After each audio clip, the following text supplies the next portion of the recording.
Hello friends, welcome to Burman classes. दोस्तों यह video 12वीं कक्षा के छात्र छात्राओं के लिए है। फ्रेंड्स, ठोस अवस्था नामक चैप्टर चल रहा था, जिसके फर्स्ट लेक्चर में हमने पढ़ा कि ठोस अवस्था क्या होती है, उसके क्या गुण होते हैं और उसका किस प्रकार वर्गीकरण किया गया है। फ्रेंड, अब हम आगे चलेंगे, हम पढ़ेंगे एकक सेल, एकक कोशिका। समय न बर्बाद करते हुए सीधे अपने टॉपिक की ओर चलते हैं। हम समझते हैं एकक सेल क्या होता है। हम एक बार इसकी परिभाषा पढ़ने की कोशिश करेंगे और फिर इसके बाद इसको उदाहरण के तौर पर समझते हैं। एकक सेल त्रिविम में क्रिस्टल का वह न्यूनतम अंश, त्रिविम में क्रिस्टल का वह न्यूनतम अंश जिसे बार बार दोहराने से क्रिस्टल प्राप्त होता है, एकक सेल कहलाता है। मैं जानता हूं यह परिभाषा आपको भी समझ में नहीं आई होगी। फ्रेंड्स, हम चलते हैं उदाहरण की ओर। दोस्तों, मैंने आपसे कहा कि आप 9 ईंटों की एक दीवार बनाइए। आप 9 ईंटों की एक दीवार बनाइए। इस फिगर में मेरे द्वारा किए गए डॉट को आप ईंट समझ सकते हैं और इस फिगर को आप दीवार।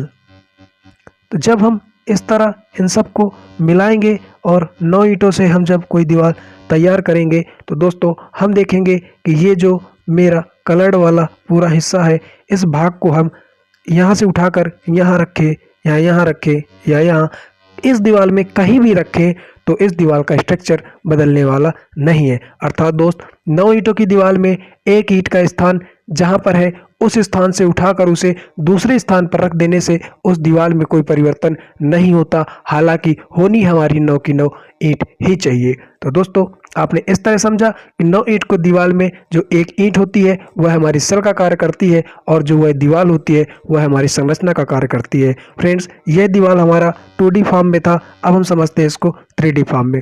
दोस्तों, आपने कई लोगों के हाथ में देखा होगा क्यूब कलर वाला एक बॉक्स होता है, उसमें हम कलर को मैच कराने का प्रयास करते हैं। तो दोस्तों, उसकी जो एक सतह होती है, उसकी कई सतह होती है, वो अलग अलग कलर की होती है। तो उसकी एक सतह को हम बार बार घुमाते हैं ताकि कलर मैच हो जाए। तो दोस्तों, हम जब उस सतह को बार बार घुमा घुमा कर कलर मैच करवाते हैं तो हम देखते हैं कि उसकी सतह को इतनी बार घुमाने के बाद भी उसकी संरचना में कोई परिवर्तन नहीं होता। हालांकि उसका कलर जरूर सेट हो जाता है पर उसकी संरचना में कोई बदलाव नहीं होता। तो उसकी एक सतह एक सेल का कार्य करती है और दीवार में एक ईंट एक सेल का कार्य करती है। तो फ्रेंड्स, आपने समझा कि 9 ईंटों की दीवार में एक ईंट किस प्रकार सेल का कार्य करती है। फ्रेंड्स, हम उस ईंट को कहीं भी ले जाए, किसी भी कोने पे ले जाए, हम वहीं जहां भी जाकर देखेंगे वह ईंट हमें वैसी की वैसी ही दिखेगी, उसमें कोई परिवर्तन नहीं होगा। तो फ्रेंड्स, इस तरह आपने समझा कि एक एकक सेल क्या होता है या एकक कोशिका क्या होती है। अब हम चलते हैं इसकी वर्गीकरण की ओर। फ्रेंड्स, किसी त्रिविम जालक में विभिन्न प्रकार के एकक सेल या एकक कोशिका होती है जो निम्न है। यह मुख्यतः 3 भागों में बांटी गई है। हम इसका पहला भाग देते हैं, सरल एकक कोशिका, साधारण घनीय एकक कोशिका। फ्रेंड्स, इनके इंग्लिश नाम अक्सर पूछ लिए जाते हैं, simple cubic unit cell, SCC। Friends, इसका शॉर्ट फॉर्म जरूर याद रखें और उसका फुल फॉर्म भी याद रखें। ये हिंदी के बजाय इंग्लिश में ज़्यादा पूछे जाते हैं। फ्रेंड्स, इसकी परिभाषा पढ़ते हैं, वह सेल जिसके सभी कोनों में जालक बिंदु उपस्थित हो, ऐसे एकक सेल को सरल एकक सेल या सरल एकक कोशिका के नाम से जानते हैं। दोस्तों, इस फिगर में आप देखेंगे ये जो डॉट है यह एक कोने है। फ्रेंड्स, जब भी हम ऐसा फिगर बनाएंगे तो ये जो डॉट है ये कोने होते हैं और इस फिगर में हमेशा 8 कोने होते हैं। फ्रेंड्स, आपने देखा कि ये 8 कोने किस प्रकार डॉटेड है और आप इनको आसानी से काउंट कर पा रहे हैं। तो फ्रेंड्स, ये जो जालक बिंदु होते हैं और 8 संख्याएं होती हैं, तो ये 8 कोनों संख्याओं वाले जालक बिंदुओं वाली संरचना हमारी सरल एकक कोशिका कहलाती है। फ्रेंड्स, इसमें सिर्फ आपको 8 कोने दिखेंगे और उन 8 कोनों के संरचना वाले सेल को आप एकक सरल सेल के नाम से जानेंगे।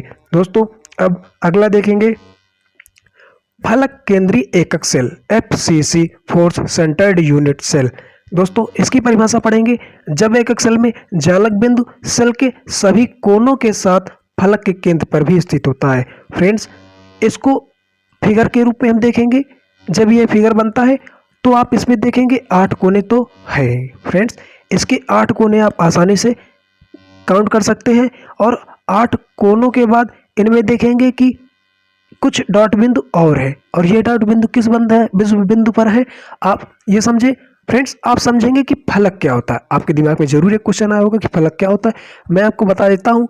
जैसे आप किसी कमरे में बैठे हैं तो आपके सामने की दीवार, आपके पीछे की दीवार, आपके दाएं, आपके बाएं और आपके ऊपर की छत और नीचे की फर्श। फ्रेंड्स, अब जब इन सबको काउंट करेंगे तो आपको 6 दीवारें मिलेंगी, अर्थात 6 फलक होंगे। तो फ्रेंड्स, हमारे कमरे की चारों दीवारें और नीचे की फर्श, ऊपर की छत, ये फलक होती हैं। तो ऐसे ही इस फिगर में आप समझेंगे, जब हम अपने सामने एक कोई बिंदु रखेंगे और अपने पीछे दाएं बाएं ऊपर नीचे, तो वो हमारे 6 बिंदु होंगे। तो फ्रेंड्स, इस पे हम देखेंगे कि ये एक फलक इस पे डॉट है, और एक ऊपर, एक दाएं, एक बाएं, एक ऊपर, एक अंदर की ओर। फ्रेंड्स, जब हम इनमें देखेंगे तो 8 कोने, कॉर्नर तो है ही इसमें। इस पे जब ये 8 कोने हो गए, कोने के बाद इस पे 6 फलक पर भी है, तो वो हमारे 8 और 6 मिलकर कितना हो गए, 14। इसमें 14 जालक बिंदुओं की संख्या है। फ्रेंड्स, अब अगला देखते हैं, और तीसरा, काय केंद्रित एकक सेल। वह सेल जिसके जालक बिंदु सेल के सभी कोनों के साथ साथ काय के केंद्र पर भी स्थित होता है। मित्रों, जैसे कहा जाए कि कमरे के 8 कोनों पर तो कोई वस्तु रखी ही रखी है, और कमरे के सेंटर में भी कोई वस्तु रख दी जाए, अर्थात कमरे के सेंटर में भी जब कोई एक पॉइंट हो, तब हम उसको काय एकक सेल के नाम से जानते हैं। दोस्तों, हमने देखा कि इस पे 8 कोने हैं, और 8 कोनों के साथ साथ इसमें सेंटर में एक बिंदु है, जिसे हम 1 और 8 कोनों के साथ ऐड करेंगे तो हमारे 9 जालक बिंदु मिलेंगे। तो इसे हम काय केंद्रीय एकक cell, body centred unit cell के नाम से जानते हैं।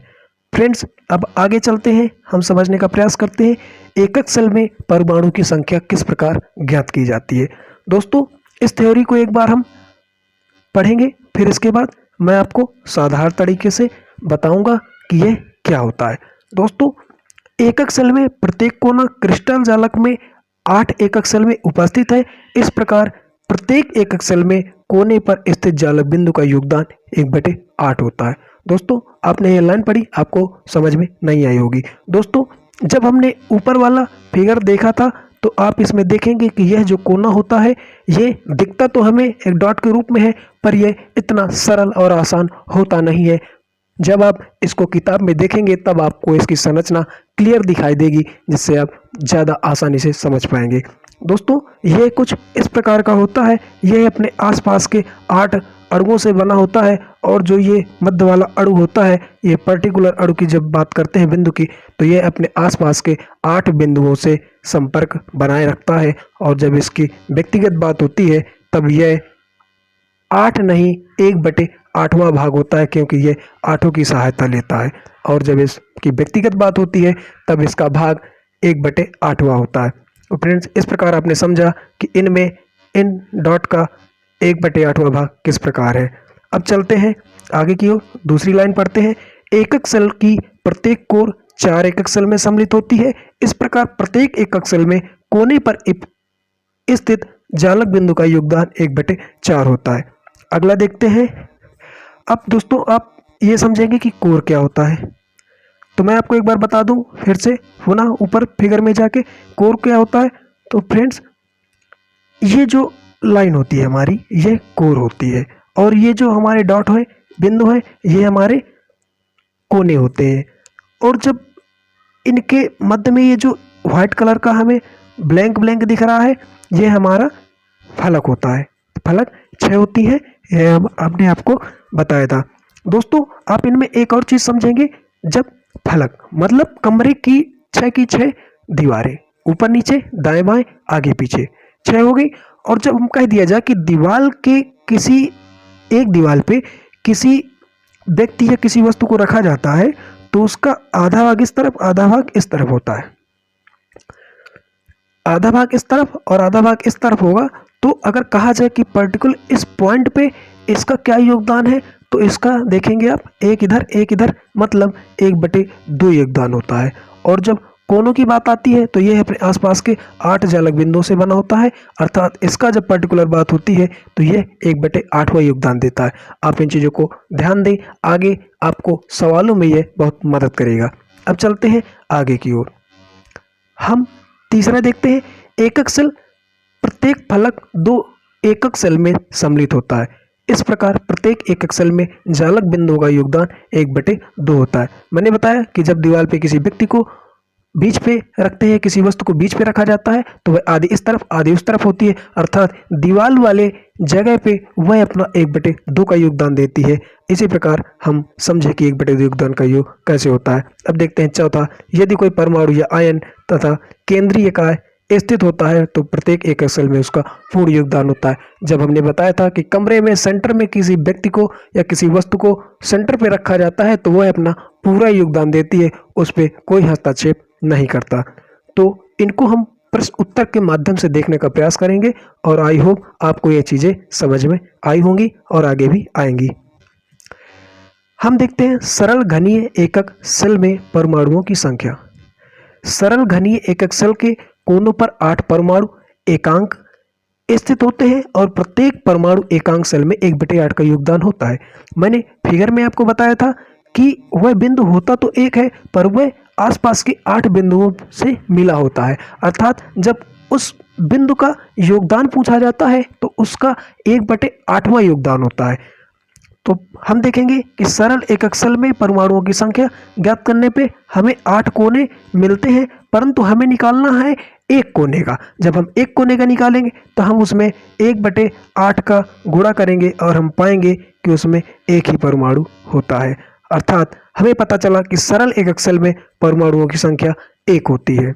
अब हम अगले प्रश्न पे देखते हैं, काय केंद्रित एकक सेल परमाणुओं की संख्या। काय केंद्रित मैंने बताया था बॉडी सेंटर्ड वाले पे कि जब सेंटर पे किसी वस्तु को रखा जाता है तो उसमें किसी का हस्तक्षेप नहीं होता और वह अपना पूरा योगदान देती है। तो दोस्तों हम देखेंगे कि काय केंद्रित एकक सेल में 8 कोने तो होते ही होते हैं, उसके बाद उस पे जो सेंटर पे एक वस्तु होती है वह अलग होती है, अर्थात 8 बिंदु 8 कोने गुणे 1/8 प्लस उस पे एक जो काय के अंदर केंद्र में एक वस्तु होती है जो बिंदु होता है उसको रखेंगे तो हम इस पे पाएंगे 8 से 8 जब कट जाता है तो 1 + 1 यानी कि 2 परमाणु। फ्रेंड्स अब हम ऐसे चल देखते हैं लास्ट, फलक केंद्रित एकक सेल में परमाणुओं की संख्या। मैंने बताया था फलक क्या होता है, दीवालों की सभी सतह फलक होती हैं और उस पे जब दीवार के मध्य में कोई वस्तु रखी जाती है तो वह 2 भागों में बढ़ती है और मध्य वाले भाग में वह 1/2 का योगदान देती है। दोस्तों हम देखेंगे कि 8 कोने तो इसमें भी होते हैं और फिर इसके बाद हम देखें कि 6 फलक होती हैं। तो जो 6 फलक होती हैं उनमें प्रत्येक 1/2 योगदान होता है। तो जब हम 2 से 6 को काटेंगे तो 3 और 8 से 8 को काटेंगे तो 1 और 1 + 4 को जब हम मिलाएंगे तब 4 हमारी परमाणु संख्याएं ज्ञात होंगी। दोस्तों आई होप आपको यह वीडियो बेहद सरल लगा होगा और समझ में भी आया होगा।